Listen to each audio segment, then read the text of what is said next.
The first one was like, while you were gone, while my friend Colt was gone, I made my first stream. Now, this is Brent, Sohlden Paul 5th. I'm making my second stream in this series. So let's start. Without further ado. Except this to do. And that I do. This is a do. And this is a do. And this is a do. And then after any further ado, except that I do and that I do. Let's start. Do. Ciao, do. This gave me a lot of references to Clown War humor versions of doo-doo. It's time to flush you, doo-doo. Doo-doo it's time to flush you. This is gonna be Ahsoka Brado is gonna say that so many times. Okay, doo-doo, it's time to flush you. It's time to flush doo-doo. It's doo-doo flushing time. Ahsoka Brado's gonna say that over and over. It's so funny. Obi-Wan Kenobi's McNobi's never gonna say it, but Ahsoka Brado will say it all the time. Here's one of Ahsoka Brado's catchphrases. It's time to flush you, dude. Some variation of that. It's gonna be so funny. Mac will never say it. Obi-Wan will never say it, but Ahsoka Brado will say it all the time. Ahsoka Brado, her character is like a valley girl. You know, she's always rolling her eyes saying like whatever all the time, stuff like that. That's what Ahsoka Brado's character will be like. She's a complete teeny bopper brat, valley girl brat. Is what Ahsoka Brado is. See, I can't wait to start writing her character. And if anyone wants to write her character ahead of me, decides to publish one of the Clone Wars, you just remember that. Keep that in mind. Because that's the way I intend for her character. I gotta write her down on my planning board before someone writes her really different. That's the way I intend her. That's the way I want her to be. I want her to be the antithesis of the real Ahsoka Tano. I want her to be the antithesis of Ahsoka Tano. I want her to be completely opposite. I want her to be so bratty and so snotty and so snobbish, so stuck up. And no one, she's even worse than everyone perceived to be the first time she came out in the series. You know, she's a total stuck up brat. Is Ahsoka Brado. Yeah, she's a really good fighter though. Definitely, absolutely. All right, here we go.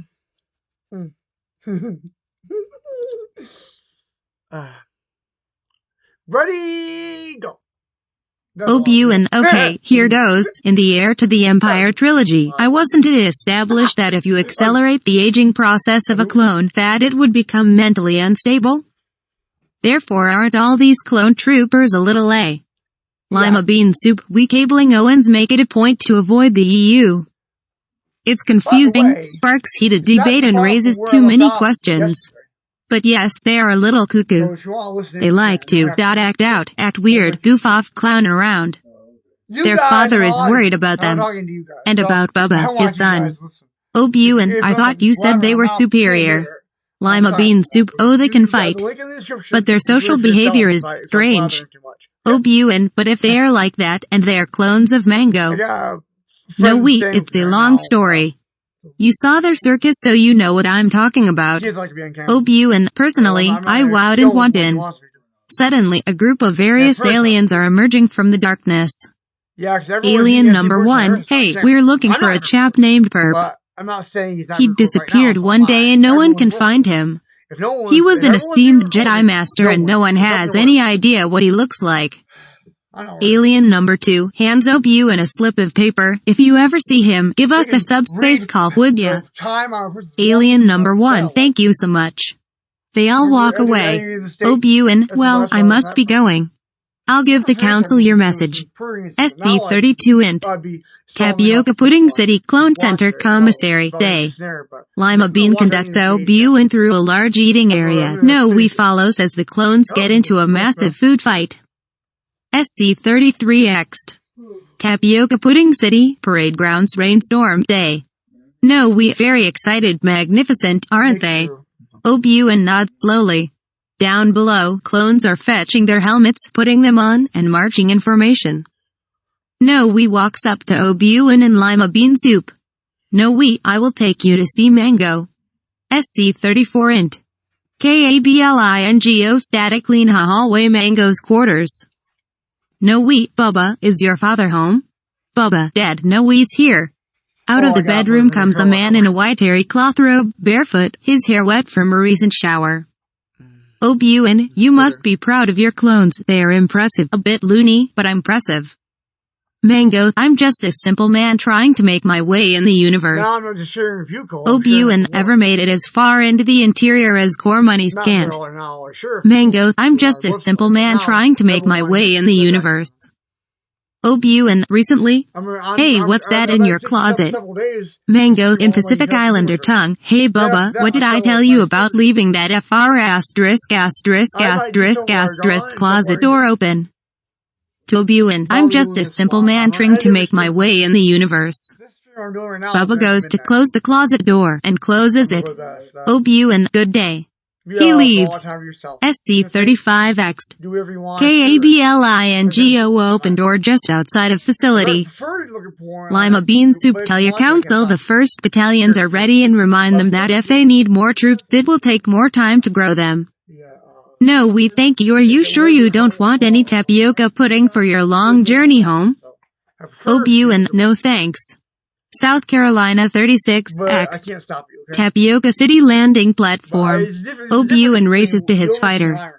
He calls out to his F-14 unit. The unit beeps. Obi-Wan, scrambled eggs to care of the geriatric ward. Hurry. A little radar dish pops up and begins transmitting a message. SC-37 int. BIGRICHFATCATSUSCANT Temple of Doom Meditation Chamber Evening.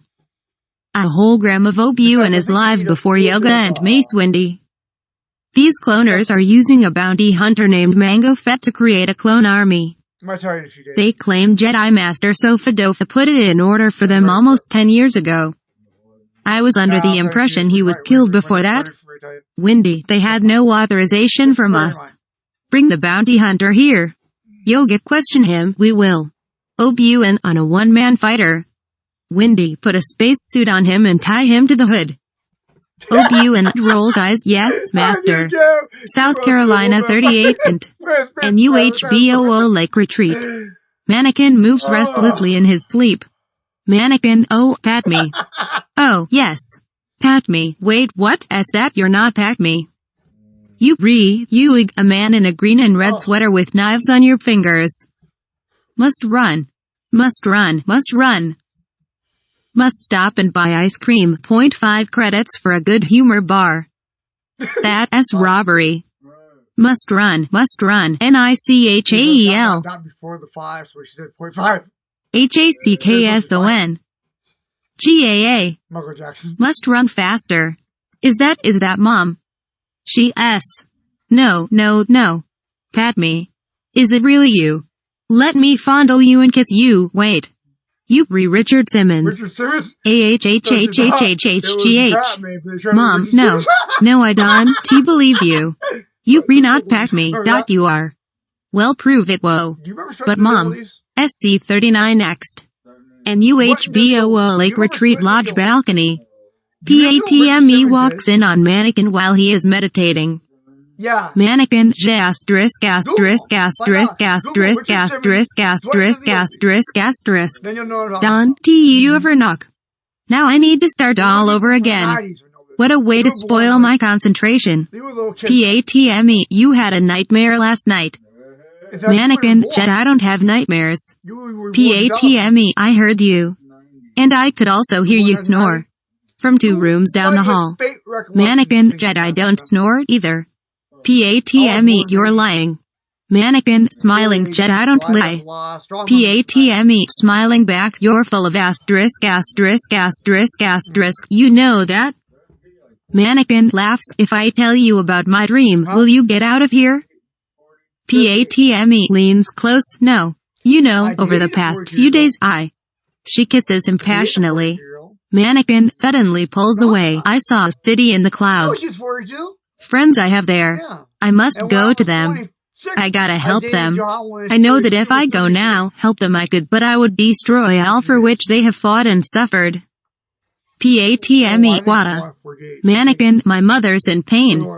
I have to go to Patootie to save Mom. I have no choice. PATME, I'll go with you. That way you'll still be protecting me and you won't be disobeying your mandate.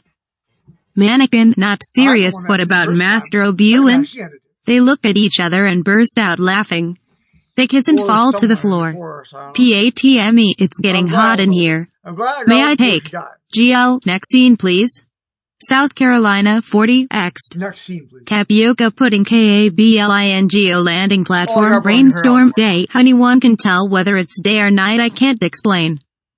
Mango Fett's ship, Amistad, rests on the landing platform.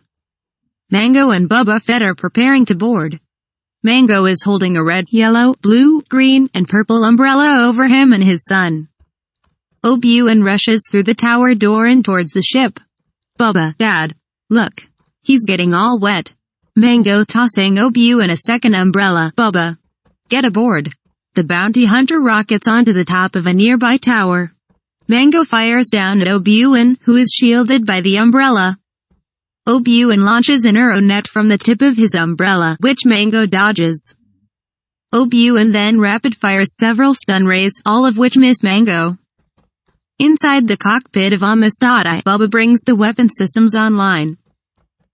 He pushes a button. Female voice, nuclear missile armed. Bubba panics, oh no, oh no, oh no. Presses another button. Female voice, action cancelled. Bubba, phew. I picked a haluva day to stop drinking. He shoots a volley of destructive bolts OBWAN's way, which completely miss him. Bubba, father says I need to work on my aim. Meanwhile, Mango drops down from the tower and bunts Obuin with his open umbrella. Then he spins and high kicks the wind at Obuin in the face. Obuin drops to the ground. Just as Mango is about to press the self-closing button on his umbrella to make it into an effective spear, the wind catches it and he is carried away. Just then he notices a leak in his armor. Closing his umbrella, he falls 10 feet to the surface right on his face. He starts crying. Obuin comes over. Obuin, there. Why are you crying? Mango, I got hurt and water is getting into my suit. And come to think of it, I deserve a pay raise. Training those little twerps takes a lot out of a man. Money puts it all back in, but there are still holes in me. Voids that cannot be filled. I'm a very unhappy man. Obuin, well, when I'm down on money and down on luck, the rain makes me happy again. Get up, does a little tap dance. I'm happy in the rain. Mango, but the rain depresses me, gets up, but I'm beginning to see your point of view. Why be depressed and down, when you can be happy? Obuin, when I'm unhappy and soaked, I cheer up really quick. And sing. Sing in the rain. Music starts up. Obuin begins to sing, I'm singing in the rain. Just singing in the rain. What a glorious feeling. I'm happy again. Mango, oh, I get it. Singing in the rain makes you feel good all over again. Joins in, I'm singing in the rain. Just singing in the rain. What a glorious feeling. I'm happy again. They both start singing together, dancing, their arms around each other's shoulders. They get on top of a waterlogged couch and it falls over backward, and they jump off onto the platform. We're laughing at clouds. So dark up above. The sun's in my heart. And we're ready for love. Let the stormy clouds chase everyone from the place. Come on with the rain. Have a smile on your face. We'll walk down the lane with a happy refrain. And singing. Just singing in the rain. We're dancing and singing in the rain. During the interlude they both do impressive tap dances. Bubba watches, munching on popcorn. We're singing in the rain. Just singing in the rain. What a glorious feeling. We're happy again. We're singing in the rain. Just singing in the rain. We're dancing and singing in the rain. In the cockpit, Bubba applauds though no one can hear him. Mango, thanks. Now I'm happy enough to kick you away. Obuin, glad to have helped. Now where's my bright saber? Mango, got it right here. Throws it behind him. Obuin runs after it and reaches out to force grab it. A wire wraps around his wrist. Mango rockets off, dragging Obuin across the surface of the platform. As Obi-Wan is being dragged across the platform, he runs into some columns, bounces off them, and for some reason heads toward a patch of rose bushes that are flooded and dead. He goes through them, coming out bleeding and with his robe torn. Then he crashes into a pile of broken beer bottles, cactuses, and a piranha tank. Finally, Obi-Wan gets caught on barbed wire and Mango crashes to the ground. Mango's rocket pack breaks free from his back and explodes. Losing all his common sense to rage, Obi-Wan charges Mango and knocks him over the side. Obi-Wan realizes too late that he's still connected to the bounty hunter. Obi-Wan, oh crap. Lapped together, Obi-Wan and Mango Fett slide down toward the raging ocean. Mango, go gadget forearm claws. Mango digs his forearm claws into the surface. Obi-Wan slides past him, cursing like a Moestersk, and falls over the edge, still attached to the wire. Finally, Mango ejects the wire from his wrist. Obi-Wan continues his fall toward the ocean. Obi-Wan uses the Force in an attempt to wrap the wire around a pole. He misses and falls into the ocean with a great splash. A few seconds later, Obi-Wan surfaces amongst the crashing waves. Obi-Wan, blast, this is why I hate falling. The audience looks on in puzzlement. Obi-Wan, well, I do. Obi-Wan pulls a grappling hook from his utility belt and tosses it up to a pole, then climbs up to a small service platform. When Mango looks down, the Jedi has disappeared. Mango uses his forearm claws to climb back to the landing platform. The landing platform? Hey, how come the small service platform gets its name in all caps and I don't? George Lucas drollies.gif. And runs toward his ship. Inside the cockpit. The landing platform, the ****** cockpit gets *its name in all caps too. George Lucas, Street ***U.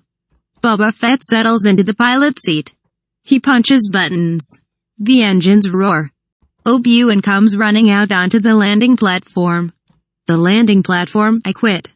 Obi-Wan plunges toward the ocean once more as the landing platform winks out of existence. Fortunately, the small service platform is there to save him. As he falls, he pulls a homing device from his utility belt and throws it onto the departing Amistad's hull. Batman, hey, enough with the utility belts, you wannabes. Obi-Wan, why do I get the feeling we've picked up yet another pathetic life form? Batman, pathetic? Why I oughta. Obi-Wan, did you see how much Batman and Robin made? Batman hangs his head in shame as he departs the humorous version. SC-41 into dark mysterious building somewhere on Cornut. Dressed in his evil black robes, and seemingly ignorant of a long strip of toilet paper that's been stuck to his foot for hours, a Dark Lord stands waiting outside a door. He waits. And waits. And waits. He rocks gently on his heels. He waits. And waits. He bounces a few times, makes a whimpering noise. And waits. He looks around impatiently. He bounces again, grabbing his crotchable area, bouncing harder and harder. Finally, he bangs on the door. Dark Lord by the Sloth Man. Did you fall in? The sound of a toilet flushing. The door opens. Another Dark Lord steps out. Dark Lord 2, sorry man, didn't mean to. Dark Lord 1 rushes past him and slams the door. Dark Lord 2, take so long. A scream from inside the bathroom. Dark Lord 1, by the Sloth, flush next time. SC-42X'd. Space. The Naboo starship heads toward the desert planet of Patootie. SC-43X'd. Patootie. The Naboo ship heads for a large paved parking lot of ships on the outskirts of Mos Espa. Every spot is taken except for a handicapped spot near the front. South Carolina 44th ship. PATME opens a hidden panel and pulls out 2 sets of crutches. PATME, use these. If you let on that you don't need them, we'll get a big ticket. Mannequin and PATME rider rips off through the streets. Mannequin stares at sights he hasn't seen in years, including all the homeless and starving people begging for money. One of them recognizes Mannequin. Larry, Mannequin, you used to be so generous. Please help an old man. Mannequin, you always spent the whoopee I gave you on death sticks and Romulan ale. But still, I have sympathy. Reaches into his pocket, here's 20 Republic dactaries. Winks at PATME. Lyric Republic credits. Hallelujah.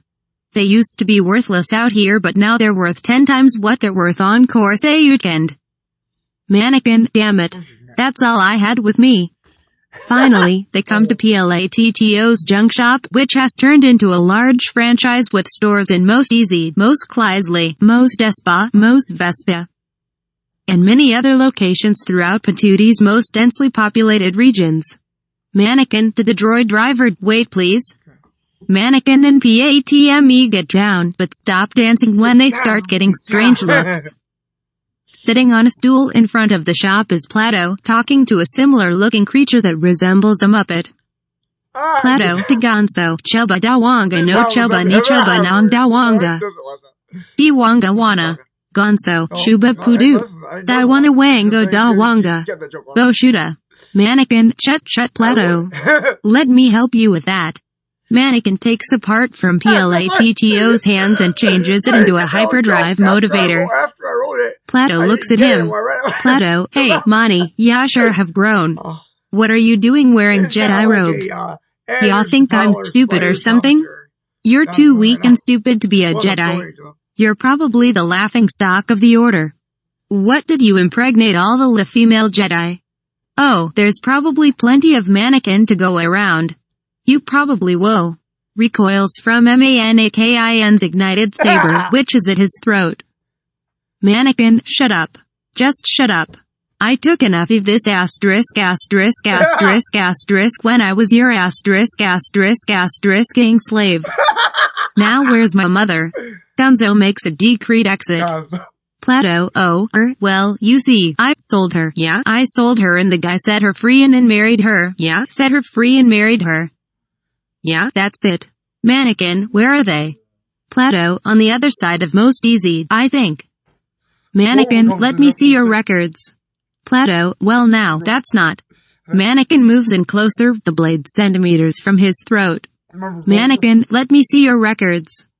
Plato, what I was going to say, before I was so rudely interrupted, was well now, that's not a problem. Let's go look in my records. Or would you rather just stand out here and yell at poor Plato all day? Sheesh, teenagers these days, no respect for their elders. Especially you damn Jedi Padawans. Think you own the universe or something. Why, when I was a kid. Whack. Mannequin and Plato go into the shop. South Carolina 45 X'd. Space around Genesis. The red planet of Genesis is circled by a large asteroid field that forms rings like Saturn or Uranus, though Genesis is clearly modeled after Mars. Mango Fett's ship comes out of hyperspace and heads toward it. OBWAN Starfighter, now with force power. Force power is optional. Attached to a hyperspace transport ring, appears in space. The starfighter disengages from the ring and follows Mango's ship. SC-46 int. Cockpit Amistad. Mango Fett grins at Boba Fett. Mango, almost there, just about 10,000 miles to go. At our speed, that will take about 10 minutes.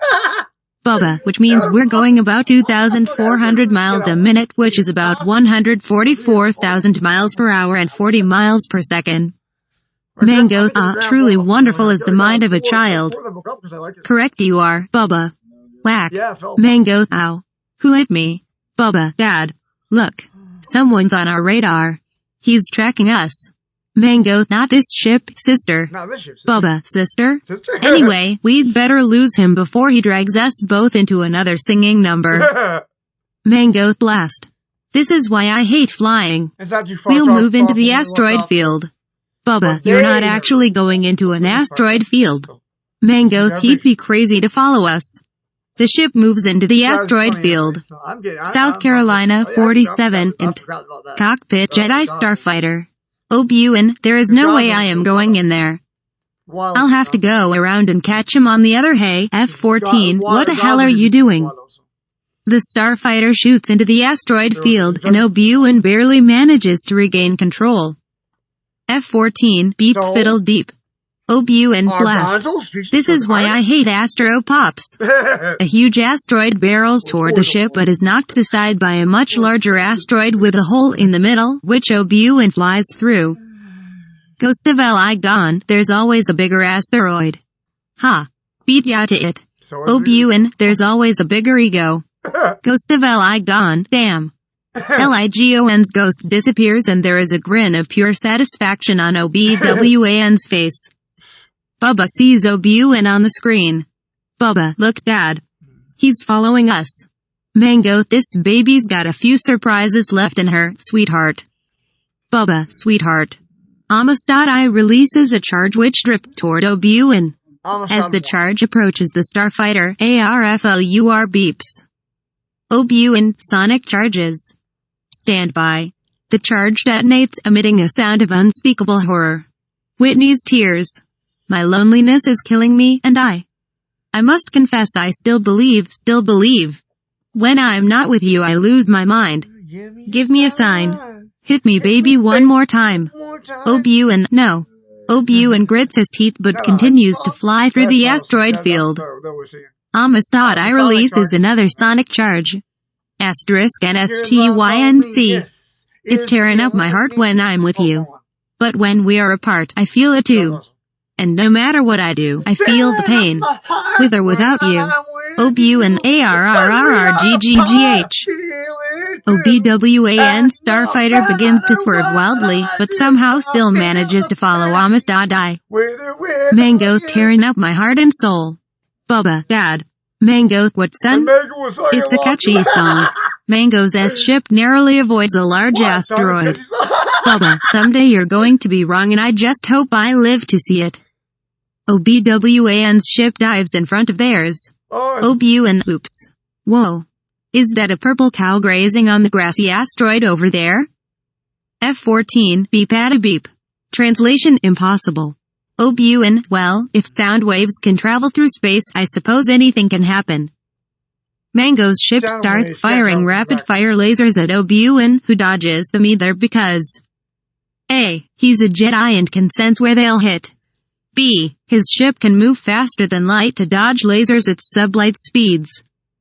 C. Mango has really bad aim or D. This is a movie and GL knows that it's impossible to dodge laser beams because they'd hit you by the time the light from the gun even traveled to your eyes, but he also knows that if the lasers are barely visible, it would look like nothing came out of the gun and they are playing laser tag. Bubba, YEEAH. Get him, dad. Fire. Mango stops shooting at the other ship and panics. Fire. Where, son, Fire? where is the fire? Son, where's the fire? Bubba, he's getting away. Dad. Oh, well. He takes the controls. Mango, hey. There's no fire.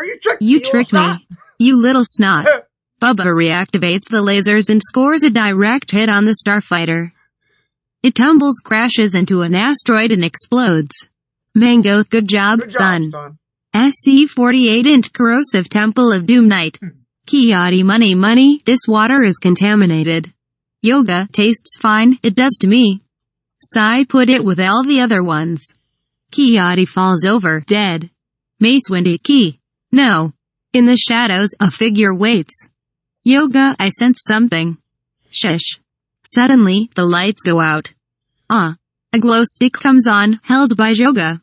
The tension mounts as by the meager light he discovers half of the Jedi Council members with slit throats. Suddenly 2 Sith Lords, who just came from the bathroom, attack, sabers flashing. Every one of the 5 remaining Jedi take them on. They duck, jump, parry, thrust, sweep and flip. Yoga popping sugar pills and washing them down with Surge the whole time. Adigala is run through. The 4 remaining Jedi are back to back trying to stave off these 2 assassins. Yoga takes the arm off of one, but the Dark Lord's arm regenerates. One of Yoga's ears is sliced off as another Jedi Master is slain behind him, leaving only one Jedi to guard his back. Yoga's stamina is strong, willing himself to ignore the pain. He runs the Dark Lord through and at the same instant is decapitated by the other Dark Lord who has already finished off the 2 remaining Masters. South Carolina 49, Ext. Patootie, JUNDLAND wastes. Mannequin and PATME are riding a speeder through the desert. PATME is driving while Mannequin scans the horizon with macro binoculars. Mannequin, something's not right, damn. Banthas. I sense them. PATME, I smell them. Mannequin, I have a cold, okay. Suddenly they are surrounded by sand poopies. PATME draws her blaster, Mannequin his bright saber. PATME is a dead aim and Mannequin first kills a bantha and then starts hacking Tuscans to pieces. 5 surround his and he takes them out with one circular sweep. They overwhelm PATME and carry her off. Mannequin chases the procession, but the banthas are too fast. Mannequin, no. Ooh, ooh, ooh. From behind, a cloaked figure Darthshin pulls back his hood to reveal the former Supreme cameo Valium. Valium, my dear boy, this must be a real tragedy for you. Join me, and you will have power beyond your wildest dreams. Mannequin, you sent that Sith Lord to kill Legon. Valium, Bludgeon was Palpy's apprentice, not mine. He just let me borrow him for a while since I didn't have one, ever since. Mannequin, since my old apprentice went and became a familiar Jedi and took on an apprentice of his own. Mannequin, and who were these? Valium, George Lucas and his apprentice Dave Filoni. GL, hey, this is my movie, so why are you killing off all the characters? Study 3600, my bad. He keeps writing. SC-50X. Space the asteroid chase. The Amistad is in hot pursuit of Obi-Wan's Jedi Starfighter. Boba Fett, get him, Dad, fire. Mango, fire. Where is it? Bends down to search for it. Bubba takes the controls. He fires and nearly hits OBWAN's ship, which escapes. Bubba, blast. This is why I hate blasting. Mango, hey, there's no fire. You tricked me. Wait. You were going to blast this guy into oblivion without me. I'm so proud of you, son. You went over my helmet. That takes guts. Gives Bubba a big hug. Bubba, Dad. Mango, him? Bubba, get him. SC-51X. Space. OBWAN's ship tumbles and rolls and tumbles from another near miss. South Carolina 52 int. Jedi Starfighter cockpit. Obi-Wan, oh blast. This is never mind. Bro, I'm picking up a missile on my sonar. F-14, do you always talk to yourself? Obi-Wan, only when I'm willing to listen. SC-53X. Space. The missile, a projectile which you can dodge without going to warp factor 2, chases OBWAN's tiny star whacker, well it looks like one, relentlessly. Despite all OBWAN's attempts to outmaneuver it. Obi-Wan, I got it. It's a heat-seeking missile, right? Obi-Wan, right. Obi-Wan, so if you take away the heat. Obi-Wan, then the missile. Obi-Wan and Obi-Wan together loses us. Obi-Wan, but how do you do that? Obi-Wan, well, how about freezing the back of our ship? Obi-Wan, how? Obi-Wan, well, vacuum is colder than cold, right? Obi-Wan, yeah? Obi-Wan, so we'll open the engine maintenance panel and allow the vacuum to freeze our engines. R4 can manually unscrew it and we'll be invisible to the missile. We make a sharp turn at the last second and it goes right by us. Obi-Wan, then we'll be engineless. How will we land on the planet? Obi-Wan, don't worry. I have that covered. SC-54X. Space. F-14 unscrews the panel. The ship makes a sharp turn behind a large asteroid. The missile passes the starfighter and goes ahead 3 miles before exploding against a small asteroid. But Mango and Bubba think the missile hit the ship. Amistad heads down to the planet. Close up on ship's underbelly. OBWAN starfighter clings there, undetectable by Mango's sonar. SC-55X. Genesis Planet Day.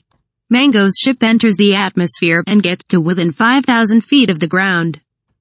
SC-56 int. OBWAN's fighter cockpit. Obi-Wan, there's a huge concentration of Federation ships. The Enterprise, Defiant, Voyager, Reliant. We'd better stay clear. Detach landing claw. Obi-Wan, detaching claw now. You have your moments. Not many, but you do have them. SC-57 next. Genesis planet. The starfighter detaches from the Amistad I at 500 feet, still unnoticed, and falls to the ground with a large clunk. Fortunately, with the engines dead, there is no explosion. Obi-Wan comes out battered, bruised, and thankful for airbags. Obi-Wan heads toward a large mountain, but is stopped by a group of various aliens, but not the same ones he saw on Kablingo. On cameras. Alien number 1, top of the morning to you, sir. We were wondering if you have happened to run into a fellow named Perp. He was an esteemed Jedi Master. He turned up missing some time ago. We don't know what he looks like, however, but you'd have recognized him had you seen him. Obi-Wan, sorry, haven't seen him. How come I went through several painstaking steps to find and land on this rock? How did you guys get here? Alien number 1, thank you for your time. Good day. The search party continues on. Obi-Wan keeps walking. SC-58 exterior patootie. The Naboo starship descends, hovers, descends further, hovers some more, ascends a bit, hovers, and lands on a bluff. Mannequin and PATME get out. They look down from the edge of the bluff to where the homestead is seen on the desert floor below. PATME, stay with the ship, Arto. R2 whistles, translation, like I'd want to go with you losers anyway, as Mannequin and PATME start down the trail toward the homestead. Stinkio is working outside the homestead. He looks up as Mannequin and PATME arrive. Stinkio, oh, hello. How might I be of service? I am, Mannequin, see through me. Stinkio, oh my. My maker. Master Mannequin, you've returned. But that name no longer has any meaning to me. Mannequin, makes sense, I suppose. Stinkio, don't ask me why, but I am now known as Stinkio. Mannequin, why? Whack. Stinkio, and this must be Miss Pac-Me. PATME, hello, Stinkio. Mannequin, I've come to see my mother. Stinkio, I think. Therefore I am. Perhaps we'd better go indoors. 059, exterior, patootie, homestead, courtyard, late day. Mannequin, Padme, and Stinkio arrive in the courtyard. Stinkio shuffles ahead. Stinkio, Master Clug, Master Larks. Might I present two important visitors? 01 Larks and BEROOBRITESUN come out into the courtyard. Mannequin, I'm Mannequin Streetwalker. 01 Larks. This is my girlfriend, Baru. BEROO looks suggestively at Mannequin and licks her lips. Hello, Mannequin. I'm sure you'll find it very pleasant here. 01, shut up. Who said you were allowed to talk? Mannequin, to Baru, shaved its stash. Sheesh. PATME glares at Mannequin. I guess I'll just have to introduce myself. I'm Padme. 01, I guess I'm your stepbrother. Of course, despite that line, some morons will still wonder how I could be as old as you when Shmoo didn't have me 10 years ago. I had a feeling you might show up someday. Mannequin, is my mother here? Clug, no, she's not. Clug Lark swings from the house on a rickety old wheelchair, cursing at each bump. One of his legs is wrapped in duct tape, the other is missing. He balances awkwardly and puts out a hand. Clug Lars. Shmoo is my wife. Come on inside. We have a lot to talk about. 060, interior patootie, homestead kitchen, lay day. A woman's place is in the kitchen. BEROO puts several cups of Kool-Aid on a tray. Clug, it was just before dawn. They came out of nowhere. A gang of juvenile delinquent Tusky Raiders. BEROO brings the drinks in from the kitchen. Like a good wife, she is seen but not heard. Clug, your mother had gone out early, like she always did, to pick magic mushrooms that grow on the vaporators. Mannequin, magic mushrooms. Clug, of course, they're the only valuable thing we can grow in this wasteland. Mannequin, yes, I remember hearing my master talk about them. Clug, anyway, from the tracks, she was about halfway home when they took her. Those Tuskies walk like monsters, but they're vicious, mindless men. 30 of us went out after her. 4 of us came back. I'd be with them, only. After I lost my leg I just couldn't ride anymore. Until I heal. Oh Juan, like that's ever going to happen. Clug, I don't want to give up on her, but she's been gone a month. There's little hope she's lasted this long. Silence. Then Mannequin stands up. Oh Juan, where are you going? Mannequin, grimacing to the refresher, gunk damn it. My bladder is about to explode. Then to find my mother. Clug, your mother's dead, son, accept it. Mannequin, that's not true. That's impossible. Mannequin turns abruptly and runs out, holding his crotch. SC61X. Patootie Homestead Moisture Farm Late Day. Mannequin stands looking across the desert. PATME comes running out of the homestead after him. Mannequin turns to PATME. PATME, oh, I'm sorry, I didn't mean to disturb you. Mannequin, it's okay, I'm just about done peeing. Zip. PATME, I didn't know that Jedi robes had zippers. Anyway, I came to talk to you. We decided not to fall in love, which is why I'm going to wear as many sexy outfits around you as possible. Mannequin, so you're saying that there's a chance? PATME, no. Wink wink. Mannequin, well Poodoo, as soon as you said no, I went and hooked up with one of your handmaidens anyway, you are going to have to stay here. These are good people. Pat me. Well, good enough anyway. You'll be safe as long as you avoid any advances by O1. You're obviously way more hot than Brew and I've noticed him staring at your body every time she wasn't looking. And Clug seems a little off his kilter. I wouldn't advise you or Baru to be anywhere near him when he's drunk. PATME, Mannequin. She hugs him, and he places both hands firmly on her. Never mind. Mannequin walks to Owan's speeder bike, which Owan found parked near Mo Sepson and has a DB monogram on the handlebars. Mannequin, I won't be long, and I'm just saying that to comfort you. The truth is I could be gone a very long time, and I might end up not coming back. Smell ya later. Mannequin leaps onto the speeder. Nothing happens. R2 sheeble-deeble do. Mannequin, oh. He turns the ignition switch. The engine fires. He takes off across the desert. PATME watches him go, shaking her head. SC62X. Genesis Planet Tower entrance dawn. Obuan makes his way toward a clustering tower of fantastic stalagmites whatever. Obuan sneaks up to the main one. He sneaks inside. SC63 int. Genesis corridors morning. Obuan makes his way along a narrow, pillared corridor. He comes to what looks like a large open well or vent shaft. He looks down and sees a huge underground General Drones factory below. Obuan, this reminds me of the time Lee Gon took me to see the droid factory on Pixelated when I was a boy. Memories. He continues to walk on, then hears voices. He darts behind a pillar as Troggle, the little Archduke of Genesis, his aide some fat Count Doodu and Nuke Raygun approach, closely followed by Pasquale from Argentina. And what time? Count Doodu is tall, elderly and saturated with beautiful manners. Obuan flattens himself against the pillar as they pass by. Doodu, now, we must persuade the commercial guilds and the Corporation Alliance to sign the treaty. Raygun, what about the senator from Naboo? Doodu, which one, Philcrow? Raygun, the female. Is she dead yet? I'm not signing your treaty until she is dead.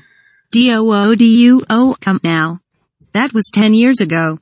Can't you get over that? Personally, I'd like to see Jab Rinks die the death. They move out of earshot. Obuan watches them go and moves up a flight of stairs.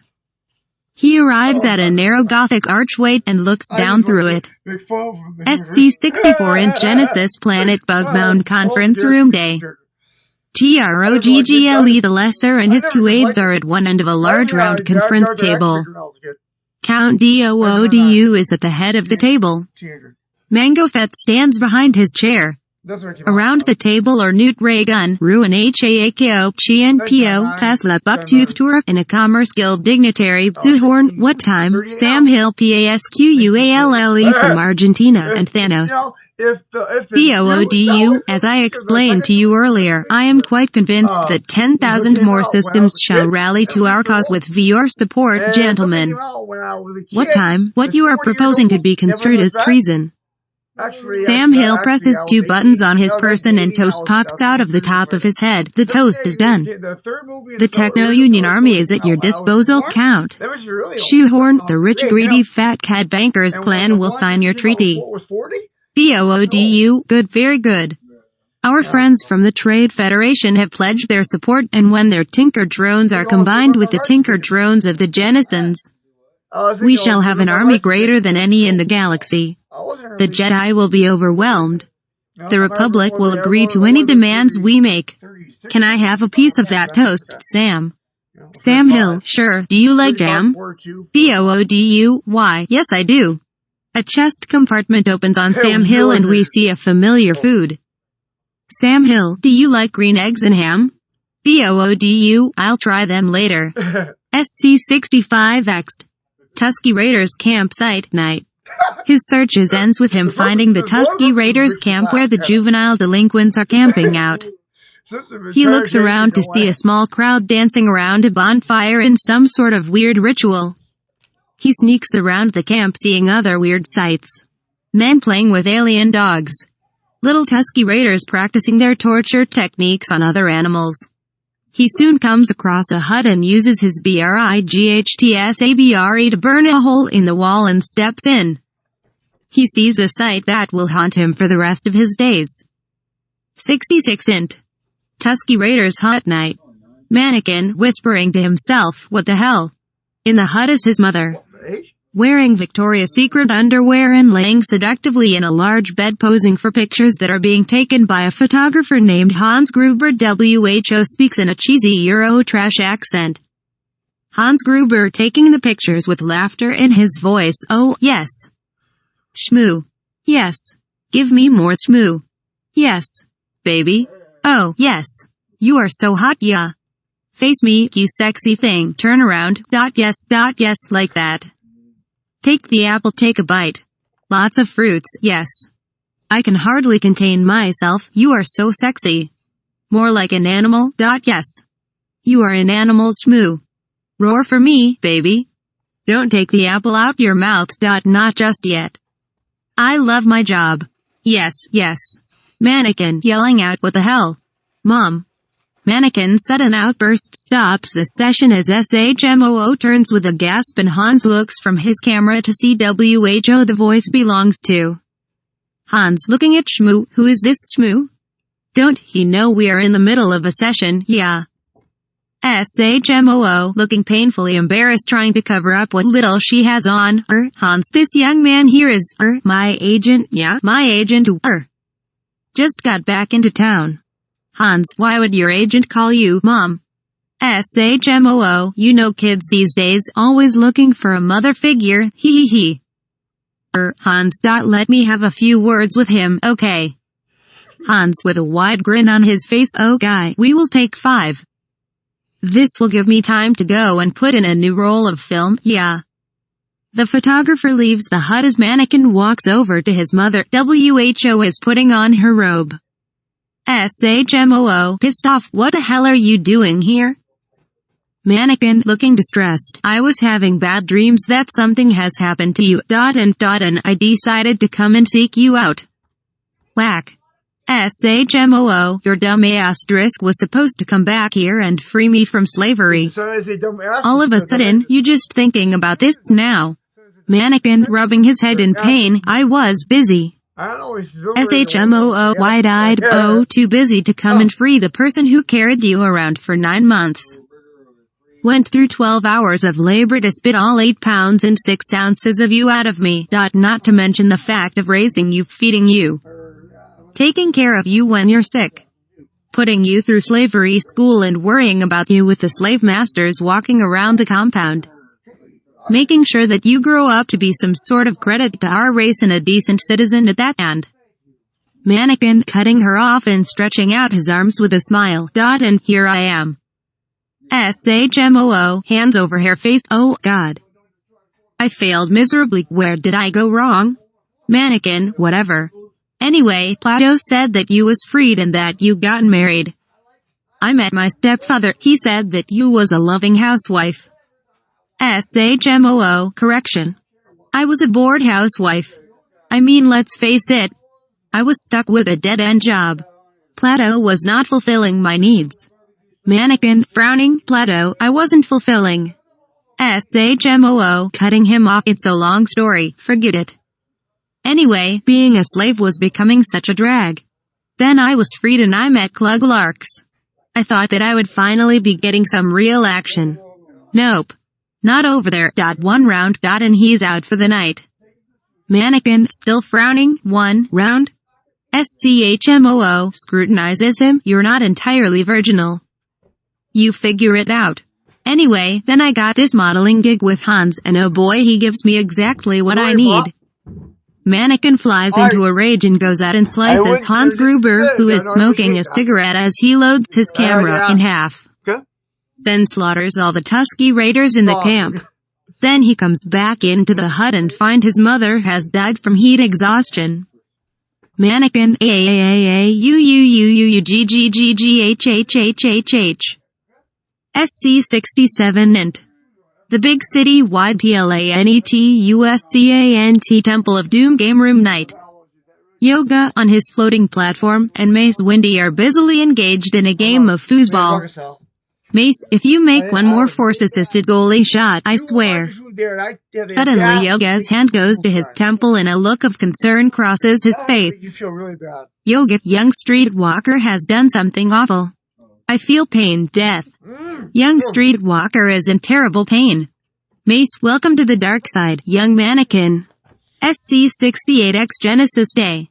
OBU and my long-range transmitter is knocked out. F14, try boosting the signal. F14, SC *** U. OBU and okay, I'll have to try something else. F14, please locate Mannequin on Naboo. That's Mannequin's tracking signal alright, but it's coming from Patootie. What in holy hell is he doing there? Well, I'll have to improvise. Mannequin, retransmit this message to Corky Can. The Corporation Alliance, the Trade Federation. The Commercial Guild and Thanos are making a treaty with Count Dooku and are planning to suddenly a book of tricycle dreads overwhelm him. Oh *******. Help. Help save me. Forget about the go ******** Senator and get your *** over here. That is in order. Mango Fett don't move Jedi. SC69X. Patootie Day. A funeral procession of Jabba sandcrawlers and various speeders and pod racers of all sorts, each bearing a yellow flag. Escorts Mannequin Streetwalker, who is driving the stretched hearse speeder with his mother's dead body in it wrapped in cloth covering from head to toe. He delivers the body to the Larks homestead. SC70 int. Familiar garage for Man Day. Mannequin is fixing something. Patme comes in with a tray of that familiar blue milk for Man. Mannequin, the shifter broke. Life's so much easier when you're fixing things. And ogling hot chicks and reading Galactic Playboy and getting some. PATME, I get the picture. Mannequin, oh, I wasn't strong enough. I counted save her. Obuan is holding me back. I'm torn in pieces. The sky is falling. It's all my fault. PATME, you're not all powerful. That ever occurred to you? Just because you can use the Force and wield the bright saber, it doesn't mean you're all that in a bag of chips. You're human. You make mistakes. You're not omnipotent. Mannequin, well I should be. That way I could play God and stop people from dying. PATME, oh guy, you're starting to scare me. Mannequin, in fact, I should be God so no one ever dies again. Whack. Patme smacks him across the face then quivers with fear. PATME, Mannequin, stop it. You don't know what you're saying. Mannequin snaps out of it. Mannequin, oh yeah, and I killed a bunch of sand poopies and some annoying German photographer named Hans Gruber. PATME, well, who cares about a bunch of low-life sand poopies anyway? They're like mosquitoes, only I smellier. love this. Would you be condemned for wiping out the West Nile virus? Mannequin, yeah, you're right. You know, you're pretty insensitive, Flora Senator. PATME, only to inferiors. SC71 next. Patootie Moisture Farms still day, obviously. 01, BEROO, KLUGG, PATME, Mannequin, Stinky O and a Catholic priest are assembled at the grave of SHMOO Streetwalker. They sure buried her in a hurry. Priest reading FOM Bible, and surely goodness and mercy shall follow me all the days of my life, and I shall dwell in the house of the Lord forever. Oh, good. In the name of the Father, the Son, and the Holy Ghost, Amen. Now if anyone has any words they would like to say of the dearly departed, please come to the podium. KLUGG, she was good. Honest. Loving. And good in bed, I mean man she was hot. I wish I had her in my arms right now. If I was with her I'd censored. Priest, sit down, brother. KLUGG, I'm mute you or brother. You sit down, takes a big swig from a bottle of whiskey. Mannequin walks up to the grave and picks up a handful of dirt, though we never see him throw it onto the grave, as per tradition. Mannequin, I wasn't strong enough to save you, Mom. But I swear, next time. PATME, what do you mean, next time? She's already dead. Mannequin doesn't hear her. Suddenly, R2 comes up and beeps at Stinky O. Stinky O's secret mission. What plans? We'll have no more of this Obu and Biknobi gibberish. To Mannequin, Master Mannequin, R2 says he's carrying a message from an Obu and Biknobi. Frankly, I don't know what he's talking about. Our last master was Captain Antilles. But with all we've been through, this R2 unit has picked up a slight flutter. SC72 int. Something Nubian NUHBOO Starship. Mannequin and PATME are watching a hologram of Obuan. Obuan, retransmit this message to Corky cannot. Mannequin does. Obuan conted. The Corporation Alliance, the Trade Federation, and the Commercial Guilds, and Thanos are making a treaty with Count Dooku and are planning to. Wait, draws his saber, deflect several blaster bolts. A destroyer droid moves into the hologram. Oh, asterisk. Help. Help save me. Forget about the go asterisk Senator and get your asterisk over here. That is in order. The transmission fades. SC73 int. Coruscant Temple of Doomday. Yoga and Mace Windy watch the transmission of Obuan. Yoga looks at Mace, more going on Genesis planet, I feel, than what Osmond said. Windy, I'm ready to go there and kick some droid A. South Carolina 74, int CORKSCREWBANT Palpatine's office day. Ask AAK, Bailey Schmitz, MAMMAMIAPALPITATINE and Jab Rinks watch the hollow of Obu and Biknobi getting his BU asterisk handed to him by the tree-cycle droids. Ask AAK, the debate is over. Bailey, who asked you? The treaty forbids Germany from building up an army. What are they doing? Ask AAK, you mean the Trade Federation. And wrong treaty. Bailey, the commercial guilds are preparing for war, there can be no doubt about that. Ask AAK, I'm more worried about Thanos. PALPITATINE, don't worry, he doesn't have all the Infinity Stones in his gauntlet yet. Bailey, how would you know? Crickets chirping. Bailey conted, anyway, the Senate will never approve the use of a clone army. MAMMAMI, this is a crisis. If the Senate votes the cameo emergency powers, he could approve the use of the army. PALPITATINE, but who would propose such a radical amendment? Looks at Jab. If only Senator Amidala were here. SC75 int. The Queen's Royal Starship Patootie Day. Mannequin, crossing his arms, I'm not going. PATME, can't you see he's in trouble? Mannequin, he got himself into that mess and he can get himself out. PATME, will you get your head out of your A** and see what's real money? Obuan is about to die. I'm going to him. If you want to protect me, then you'll just have to come along. Mannequin, whatever. PATME, this isn't about the bedchamber thing again, is it? For the umpteenth time, it was strictly above board. No shenanigans were had. Alright. Mannequin, okay, let's go rescue your boyfriend. PATME, money. Yeah, I got that from you. Mannequin, No smiles, shenanigans. it's alright, baby. I got that from you. Looks deep No into her shenanigans eyes, for it's that. alright. The ship takes Yeah, off, but rocking then- slightly. You gave me an idea for South doing Carolina, something. 76, int. Capital HILLUSCANT, Main Senate Chamber Day. The Nabu Senate box has the floor. You are very talented. Jab jab ranks, senators. Dello Delegates. It's a clear dad disa big bad federation boyos have made a pact with desa here separatists. Spell check and Mesa Google will help proposed you that the spell. Senate grant emergency powers to the Supreme I don't Cameo. think you'd have a problem with grammar. All senators, what the hell did you just say? Jab I don't jab, think you all have Mesa to spell it. saying is Pretty that spell it. Cameo needs more power than what he's got. I have problems. spelling Corellian that. senator, There's some what is words a I don't Dello know. Delegate? Lots of words I don't know. Jab jab, oh, Spell Mesa check and, sorry. Google Fellow help you spell a delegates, lot of words I don't know. there is an uproar in the Well, crowd. you can tell me right. MAMMAMI order. We shall have order. PALPITATINE, it is with a great reluctance that I agree to this calling. Voice from crowd, but we didn't vote. How can you? Starts choking. Gack. Ack. He collapses. PALPITATINE content, I love democracy, I love the republic.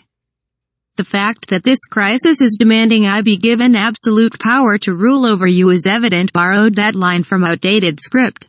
But I am mild by nature and have no interest whatsoever in becoming, like, an emperor or anything like that. The power you give me I will lay down once this crisis has abated. To self, not bloody likely. The phrase, not bloody likely, echoes throughout the chamber and Palpatine realizes he muttered directly into his mic. PALPITATINE waves his hand, I didn't say that. Everyone, I didn't say that. PALPITATINE, as my first act, I will create a grand army for the Republic. Up above, Mace Windy speaks with Crazy Yoga. things going on in the Windy, Senate chamber it is today. done, then. Yoga visit, I will these Crazy cloners things on. going in the Senate chamber today. Kablingo. Below, Jab Jab is standing in the Nabu Senate box. Being annoying by just being there. PALPITATINE, hey, GL, isn't this Jab JAB's last scene in the entire saga? GL, well, yeah? An evil grin slowly creeps onto Palp's face. PALPITATINE, you don't know how long every true SW fan has been waiting for this. The sound of a whole chamber full of blaster cocking can be heard. Jab jab, nervous and sweating, Meso plead the third. PALPITATINE, wrong amendment, moron. Besides, you just granted me emergency powers. I'm gonna give you to the count of 10 to get your slimy, annoying, brainless glub glub a asterisk out of here. 1.2. Unintelligible screaming from Jab Jab. PALPITATINE counted 3, 4, 5, 6, 7, 8 OSC asterisk asterisk at fire at will. Everyone in chamber with a gun fires at Jab Jab. He explodes rather spectacularly. Pieces of Jab Jab rain down like confetti in Queens. We are the champions. Blares over the PA. Everyone applauds and cheers. Some whistle. Then everyone falls down and worships PALPITATINE. PALPITATINE. Not yet, not yet. Wait till Order 66. Heh heh. No one has the vaguest idea what Order 66 feet is. Not that they care. Palpatine is their god. SC-77 int. Genesis planet holding cell day. Count Dooku enters. Obi-Wan is bathed in a blue aura that also surrounds his hands and feet, suspending him in midair. DOODU, what's with the blue? You're not dead yet, pal. Obi-Wan, traitor. DOODU, oh no, my friend. This is a mistake. A terrible mistake. They've gone too far this time. This is madness. Obi-Wan, put a little more enthusiasm in your voice. Maybe then I'll believe you. DOODU, in a very Han-like voice. It wasn't my fault. Still, I'll tell you that I'll petition to get you out of here, even though the audience knows that I'm obviously the bad guy. Obuin, well, I hope it doesn't take too long. I have excessively flashy bright saber moves to do. He suddenly begins somersaulting in the air. Obuin, what the hell? A pleasant mechanical voice comes on over the Genesis PA. PMV, we are experiencing technical difficulties. Please be patient while we repair the ride. Remember to keep all arms, legs and tentacles inside the blue field at all times. Thank you, and enjoy your imprisonment. Dudo, snickering, flips a switch, and Obuin stops spinning. Doodu, tell me why you're here, or I flip the switch. Obuin, I'm following a bounty hunter called Mango Fett. Do you know him? Dudu starts circling Obuin, hoping to distract the Jedi Knight by making him sick with dizziness. Doodu, the Genesis bugs don't trust bounty hunters. Obuin, that's not what I asked. Do you know him? Doodu, do you know the Muffin Man? Obuin, no. Doodu, damn it. Neither do I, oh well. Waves hand, I don't know Mango Fett. Obuin, that doesn't work on me, even in my dizzy state. Doodu, oh yeah? Whack. Obuin, hey. Whack whack. Obuin, you don't know Mango Fett. Doodu, I knew Ligon trained you well. Obuin, what are you talking about? Doodu, where do you think he learned how to whack people when they're being stupid? Whack. Doodu, that's for not remembering that Ligon was once my apprentice just as you were once his. If only you had been able to help him finish off my predecessor, I mean, that's it, then he wouldn't have died. He completes his circle around Obuin, whose head has twisted around completely from trying to watch Dudu. Whack. Obuin's head spins around back to normal. Obuin thanks. Doodu, no problem. Yeah, so too bad Ligon's won with the Force and all. I could use his help now. Obuin, Ligon Gin and Tonic would never join you. Whack. Doodu, shut up. Nobody asked you. Anyway, he would never have gone along with the corruption in the Senate if he'd known the truth. Obuin, the truth. I want the truth.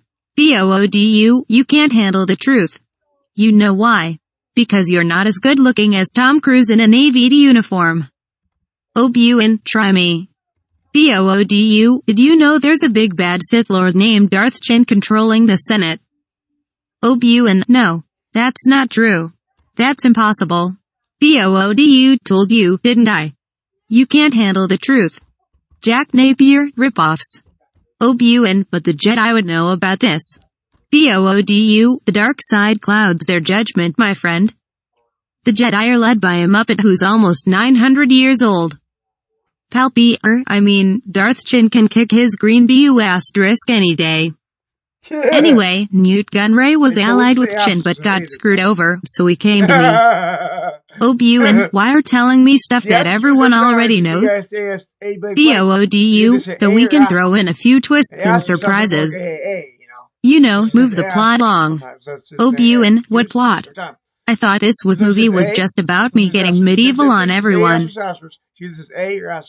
Dudu puts his hand on the switch. Doodu, are you in or are you out?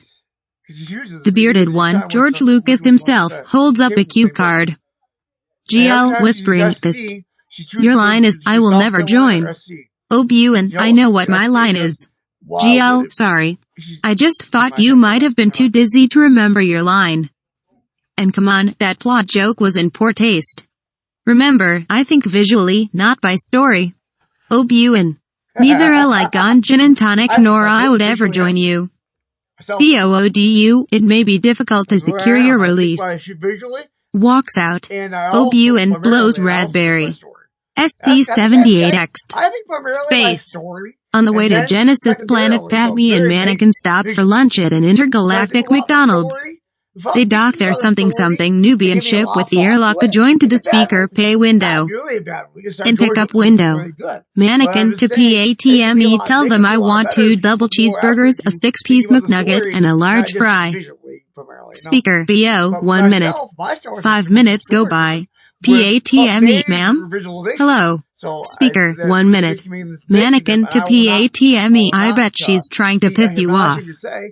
for sure they will. PATME, don't say That's that. because they can't be She'll hear you. smart like the Mannequin, like I the didn't say it original loud enough for her to hear me. smart, you know? Speaker, The may I original take your nine Star order? Wars movies can be picked apart. Mannequin, I told You know, her a lot of that. those plot holes in Whack. because He shuts they're up. not they PATME, I want 2 double cheeseburgers, a 6-piece directors chicken are Big trying Nugget, to and 2 go large on fries. either visualization Mannequin, leaning or towards visuals speaker, and or a special large cook. effects rather than Noise. the plot Speaker, or and a large story. cook. Not Noise. plot, story. PATME, yeah? Since there's more special Speaker, effects that'll be 9 and, Republic credits. They fly up to the pay visualization window. driven, McDonald's girl, that's sorry, fine, there but was a fine, problem because with the it's story driven. computer. And the visualization Mannequin, it was the Millennium Bug. McDonald's girl ignores him. They pay, fly up to the pickup window, get their food, and fly away.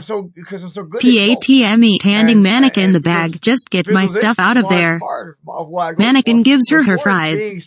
PATME, and my McNuggets. Mannequin, all you got were fries. PATME, genuinely shocked. What? I got those nuggets for me. You said you wanted 2 double cheeseburgers. Mannequin, I also said I wanted a 6-piece McNugget. Remember? PATME, I didn't hear you say that part. Mannequin, I said it just as clearly as I said I wanted the cheeseburgers. PATME, you have to share. Mannequin, fine. You get 3 of my nuggets and I get 3. PATME, then I get 1 of your cheeseburgers. Mannequin, what? Are you going to take more food from me than you already did?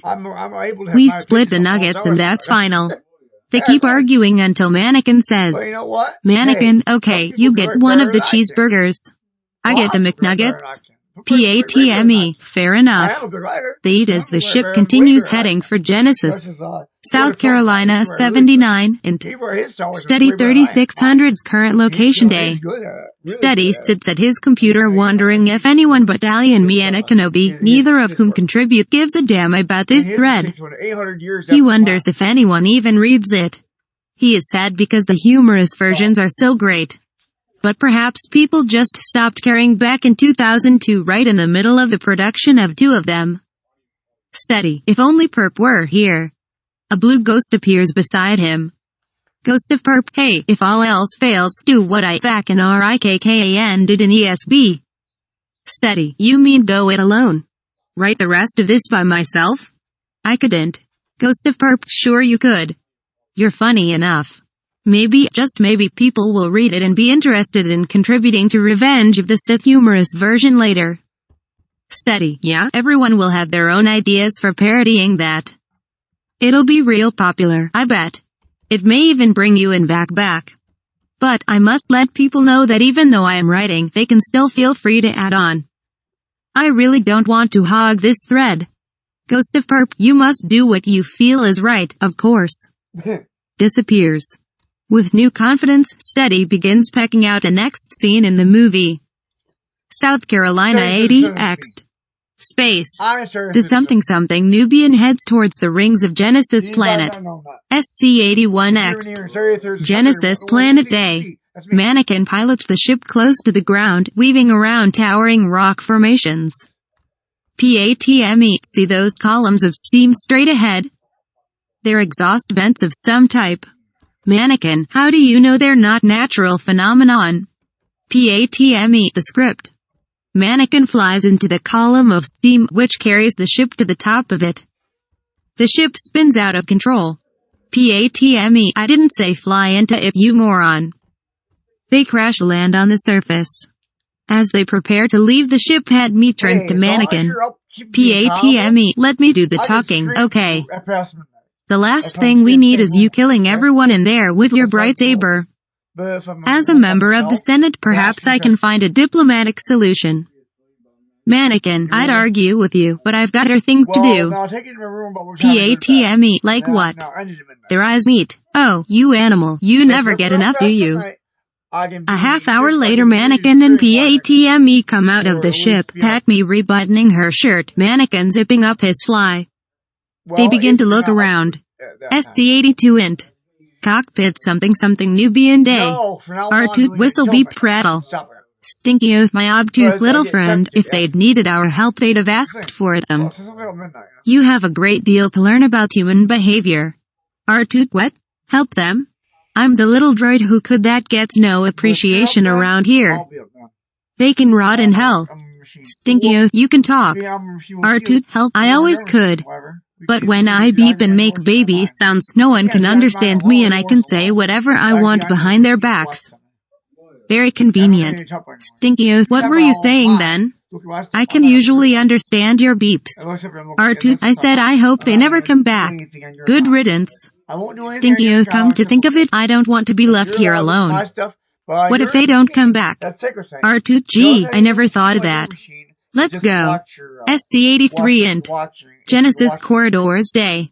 Mannequin and Pat me walk down a well-lit You're corridor allowed- filled with GENESINs who are having a coffee break. Oh, we can let me, you They wanna look let me like solve overgrown something? I'll play cockroaches solve with your machine wings. stuff then. One GENESIN to another. Boy, am I tired of this thanks. dead-end factory Appreciate job. Do you have a, can I have Turns an to A see versus Mannequin solitaire? and Pat me. Are you Can I have bounty an A hunters? versus solitaire? Spire- Mannequin, Spire yeah, solitaire, that's freestyle, right. pyramid? We're bounty hunters. There's a big bounty on Obu and Biknobi. Yeah, I can play A versus solitaire, GENESIN, we pyramid. don't trust bounty No, I'm hunters gonna even solve though cards, there's okay? one here right now as a guest of Oops. Yeah, I know. No one's supposed to know he's here. I played all of them. PATME, who? Not Whack. yours, but GENESIN, I just told you, I know how to fool, play it's a secret. I like it. I can play all those. PATME, sorry. Yeah, Spire Mannequin, solitaire, yeah, suddenly freestyle. You got igniting freestyle, his right? bright saber. How Yeah, I'll dare play all you those. strike Now the you're senator okay? from There's Naboo? only two things I can do on your GENESIN, I thought you were bounty Watch hunters. streams with you, Mannequin, or watch we anything are. with you on YouTube with PATME, you, yeah, with bounty hunter by Now, day, with- senator by night. Or with by yourself. GENESIN, turning to Mannequin, but you are a So, Jedi. on my computer, Mannequin you're thinking allowed fast. to look at Perhaps I anything. killed a Jedi and took it Pretty from much him. touch anything that I told you to touch. GENESIN, Like no those one can kill a apps, Jedi without force not stuff, powers, what except you do, General Greedy and the YUB Pong. Yo, Mannequin, I used to be a Jedi, yeah that's it. GENESIN, not buying it for a second, you're here to rescue Obi-Wan, aren't you? Mannequin, what makes you think that? GENESIN, doing a perfect imitation of Mannequin's voice. Yeah, that's right. We're bounty hunters. There's a big bounty on Obi-Wan Biknobi. Mannequin, give him to me for 30,000 Republic dactaries. GENESIN, ha. Mannequin, okay, 50,000, and pat me strips. Whack. PATME, very funny, money. PAVO, breaks over. Back to work. Mango Fett comes in, blaster drawn. Fett don't move Jedi. Steady. With this turn of events, where the hell is my factory scene? Steady. Oh, right. Suddenly, Mannequin and Pat me are in front of a blue screen, which is replaced by the Titanic sinking. For some reason, Mannequin and Pat me end up in the freezing water, pat me on a piece of wood. PATME, somehow I have the uncontrollable urge to say, Jack, I'll never let go. GL, that's it. First you Jacers wreck my movies, now you won't show my factory. Steady, fine. If it'll shut you up. They are against blue screen once more, which is replaced by a large Tinker drone factory. Mannequin and Pat me fall onto a conveyor belt. Jennison's attack Mannequin left and right as he kills them one by one with his bright saber. Pat me runs through a stamping machine, then wrestles at Jennison and falls into a giant pot. Up above, Stinky O and R2 stop at the small walkway. Stinky O machines making machines. Now that's just stupid. R2, out of my way. He pushes Stinky O over the edge. R2 ignites his heretofore unknown retro rockets and flies off. He sees that molten steel is about to be poured upon PATME. R2 SC asterisk her. He keeps flying. Meanwhile, Stinky O has gotten all his body parts grafted onto Tinker drones. Stinky O's head, oh, how typical. Mannequin keeps slaughtering Jennisons like animals. He hates them.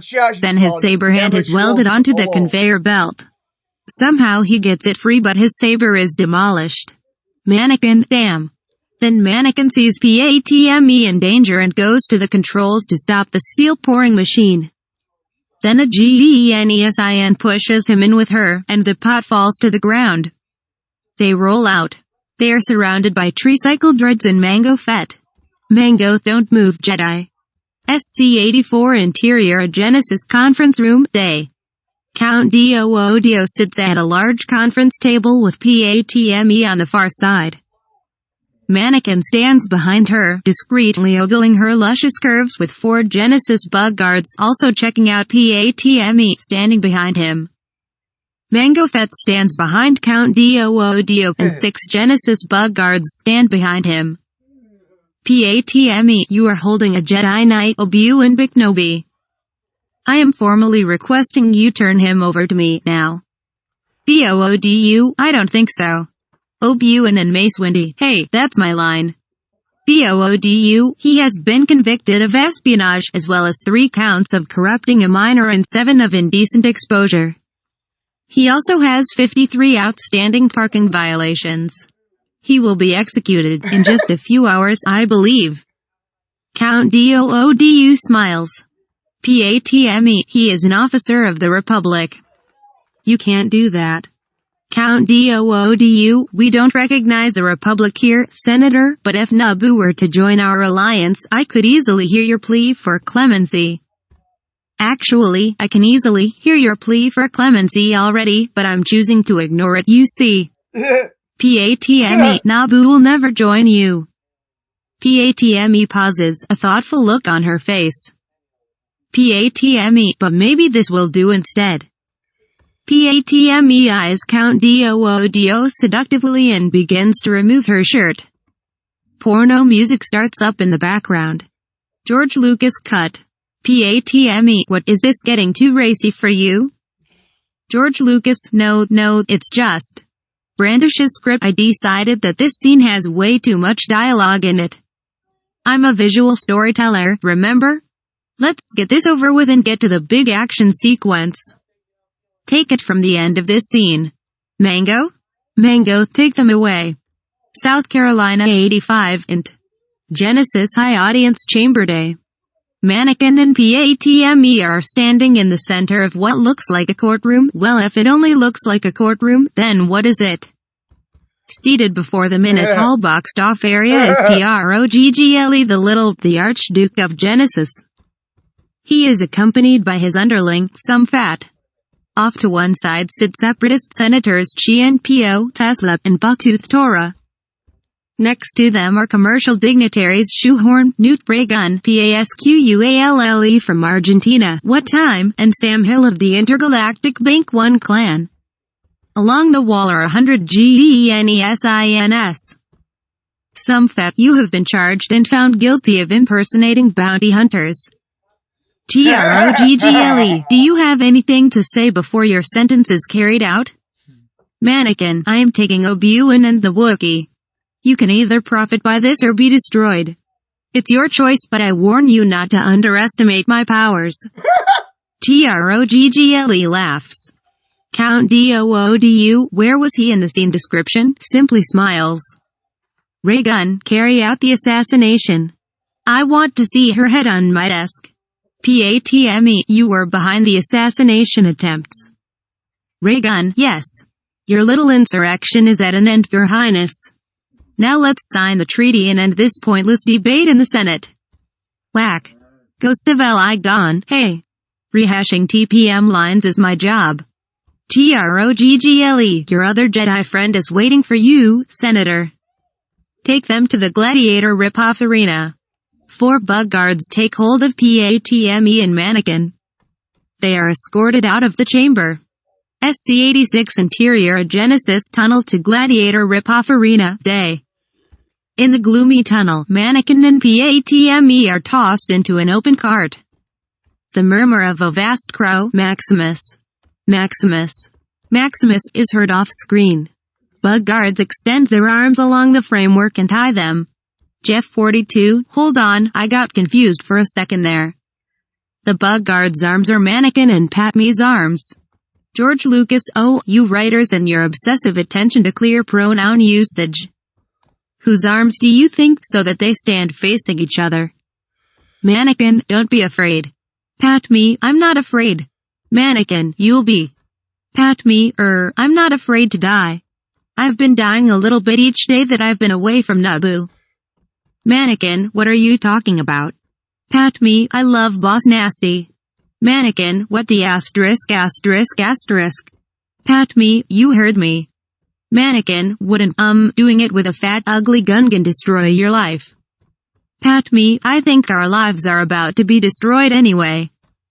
I truly, deeply love Boss Nasty, but since he's not here I guess I'll have to settle for you. Kiss me, you fool. Patme leans toward Mannequin. By straining hard, it is just possible for Mannequin to cop a feel as their lips meet. They kiss. The driver cracks his whip over the ORRAYMIFA SOLLATIO harnessed between the shafts. The cart jerks forward. Suddenly there is a huge roar as a T-Rex appears and devours 3 bug guards before being sucked back into the ILM computer from whence it came. The cart emerges into the arena. SC-87 Exterior Genesis Gladiator Ripoff Arena Day. The great stadium is packed with tier upon tier of yelling GENESINS and Romans. The car trundles to the center, where O'Buin is chained to one of 4 upright posts that are 3 feet in diameter. Jeff 42, I would have written 1 meter rather than 3 feet there. I didn't think they used the English measurement system in Star Wars.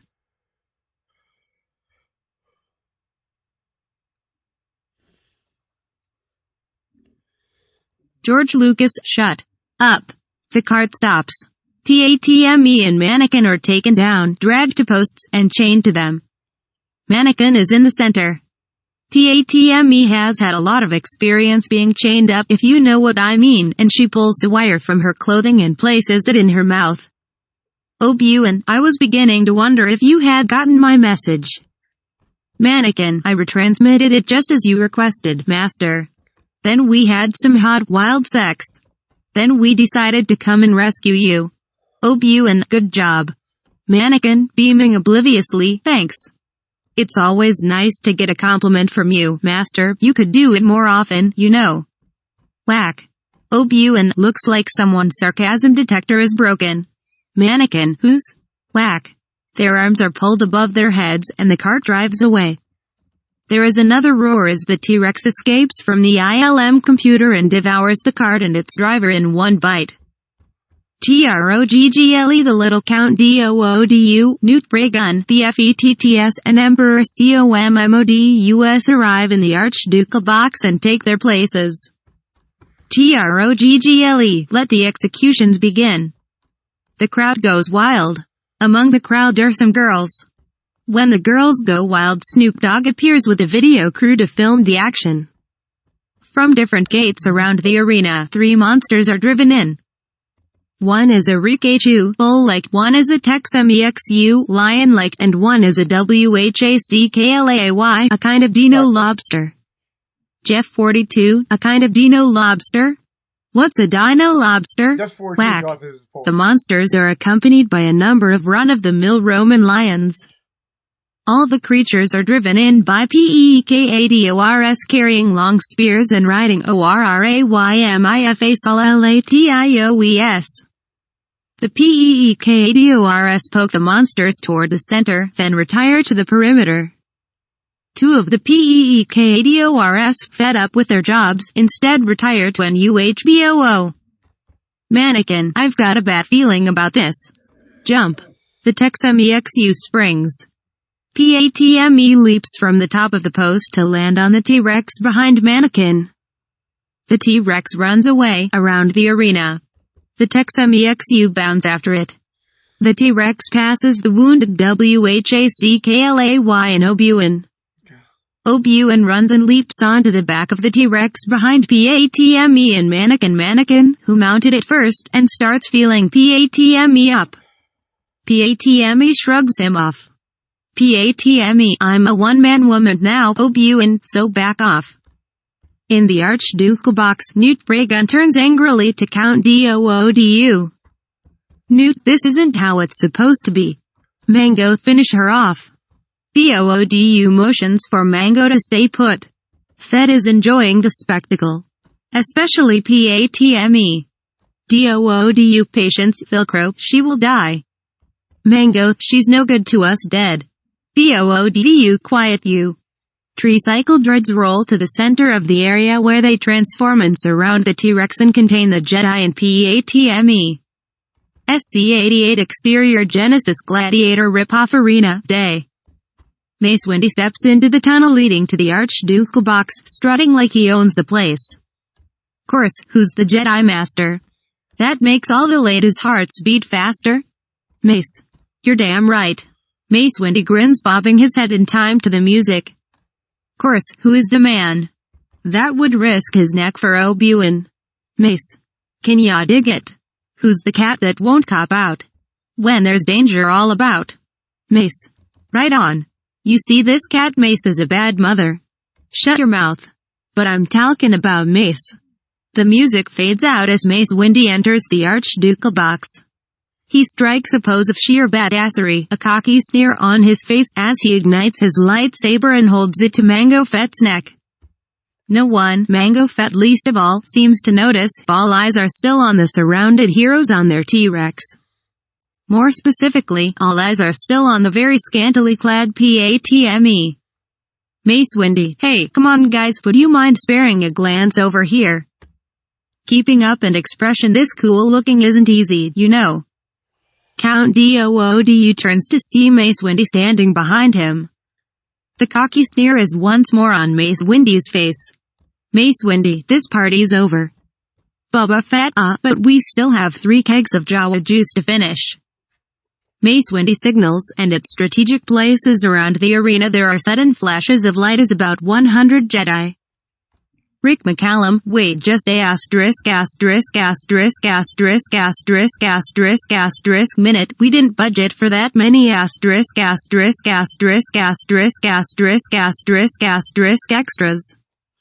A couple dozen or so Jedi switch on their bright sabers. The crowd is suddenly silent. Count Doodu's lips curl in slight amusement. Count Doodu, young Bubba here raises a valid point. And besides, you're impossibly outnumbered. Mace Windu, I don't think so. Count Doodu, we'll see. Suddenly Mace Windu turns to see a whole mess of super CGIs raising their blaster cannons. He deftly blocks their attacks, then turns and leaps off the balcony toward the CGI floor with tons of CGIs running to and fro. When suddenly the floor disappears, he keeps falling. Far off in the distance, white lettering floats toward him. Windows. A fatal exception has occurred at a 326 T382 at 7 in file EP21138.dll. The current application will be terminated. Press any key to terminate the application. Press Ctrl plus Alt plus Delete to restart the computer. Mace Windu, ****. GL, damn Windows. The system is restored and suddenly all the dozen or so Jedi are in the arena fighting. Into the arena pour out super Tinker drones and regular Tinker drones, 6 of which have parts of Stinky, his torso, both legs, both arms, and head. The T-Rex bucks Mannequin, PATME and Obi-Wan off, who fall to the dust. Obi-Wan lands on top of Padme. Whack. PATME, get off me. They get up and join in the fray. Some Jedi toss Mannequin and Obi-Wan some spare bright sabers, and Mannequin frees PATME from her chains. PATME picks up a spare gun. Mannequin and PATME take shelter near an overturned ORRAYMIFA SOLATIO cart. PATME fires at the droids and Jennisons, who are piling up. Mannequin, you call this a diplomatic solution? PATME, well, how do you think I normally do it? Mannequin, you know, talking. PATME, talking's for losers, continues firing. Meanwhile, the Tinker drone with Stinkyo's head is killing Jedi left and right. Stinkyo, die, Jedi dogs. Ha ha ha ha. A Jedi slices the body in half and takes his blaster away. Stinkyo, damn. Mango Fett rockets down to join in the fight. He kills several lions and puts one into the Tex MEXU and the T-Rex. Then Mace Windu cuts off his head. Obi-Wan finally kills the WHACKLAY by chopping off its legs and stabbing it to death. The GENESINS take it inside to boil it and eat it. It will go good with cocktail sauce. Lobster.